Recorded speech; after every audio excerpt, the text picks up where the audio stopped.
Kabilang po ang mga dati at kasalukuyang senador sa mga inirekomenda ng ICI sa Ombudsman na imbestigahan kaugnay sa flood control projects. Ang ilan sa kanila pumalag sa alegasyon at sinabing patunay ang referral na walang sapat na ebidensya laban sa kanila. Balitang hatid ni Joseph Morong. Ang hustisya ay strikto. Sa ikawalong referral nito sa Ombudsman, 10 ang inirekomenda ng Independent Commission for Infrastructure o ICI na kasuhan ng plunder, direct o indirect bribery at corruption of public officials. Kabilang dyan si dating Senador Bong Revilla. Ilan sa mga pinagbasehan ng rekomendasyon ng ICI ay yung mga sinumpaang salaysay ni dating DPWH Undersecretary Roberto Bernardo na isinumite niya sa komisyon. Why did we give weight on the affidavit of Yusek Bernardo? Well, I see sincerity on his part. Nung humarap sa Senado si dating DPWH Undersecretary Roberto Bernardo, sinabi niyang personal siya naghatid ng kahong-kahong pera na nagkakahalaga ng 125 million pesos kay Revilla sa bahay nito sa Cavite noong 2024. Iba pa raw yan sa 250 million pesos na hinatid rin daw niya sa bahay ni Revilla bago magsimula ang kampanya para sa 2025 elections. Ayon sa tagapagsalita ni Revilla, umpisa pa lamang ay handa nang humarap sa ICI si Revilla pero hindi raw siya binigyan ng pagkakataong madepensahan ang kanyang sarili.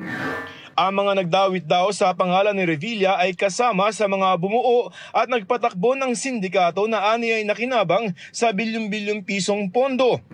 Oras daw na mabigyan ng pagkakataon ng Ombudsman na kahanda raw si Revilla na sagutin ang mga paratang.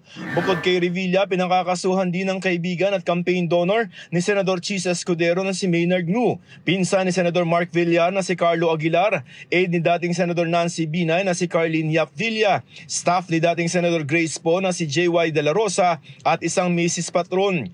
Gayon din ang mga opisyal ng DPWH na sina Jean Ryan Altea, Gerald Opulencia, Manny Bulusan at Ruel Umali. Sa salaysay ni Bernardo, sinabi niya naghatid siya ng kabuang 280 million pesos para kay Escudero na inihatid niya sa building na pagmamayari ni Ngu. Si Villar kumikickback naman daw sa mga pondo para sa EDSA at sa maintenance ng mga creek at iba pang daanan ng tubig at idinaan umano ang mga komisyon sa pinsan ni Villar na si Carlo. Si Binay aabot daw sa 15% ang kickback na kinukubra raw ng aide nitong si Yap Villa. Si Po humiling daw ng mga proyekto kay Bonoan sa pamamagitan ng kanyang staff na si De La Rosa at nakakuha raw ng 20% na kickback na kinolekta raw ng isang Mrs. Patron. Walang inirekomendang kaso laban kina Escudero, Villar, Binay at Po.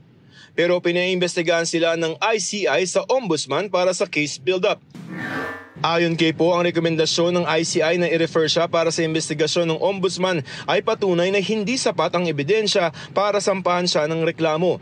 Sa isang pahayag, sinabi naman ni Villar na ang desisyon ng ICI na i-refer ang kanyang kaso sa Ombudsman ay patunay na walang basehan ng mga alegasyon laban sa kanya. Handa raw siyang sumailalim sa investigasyon ng Ombudsman. Sinisikap pa namin makuha ang pahayag ni Escudero at Binay pero dati na nilang itinanggi ang mga paratang ni Bernardo. Sinisikap din namin makuha ang panig ng iba pang nabanggit sa ICI referral. Nagsumite naman ng dagdag na ebidensya ang ICI sa Ombudsman laban kina dating ako Bicol Representative Saldico, dating DPWH Secretary Manuel Bonoan, dating DPWH Undersecretary Catalina Cabral, Bernardo, COA Commissioner Mario Lipana, mga dating DPWH engineer na sina Henry Alcantara, Bryce Hernandez at JP Mendoza. Sinisikap din namin makuha ang kanilang panig. Joseph Morong nagbabalita para sa GMA Integrated News.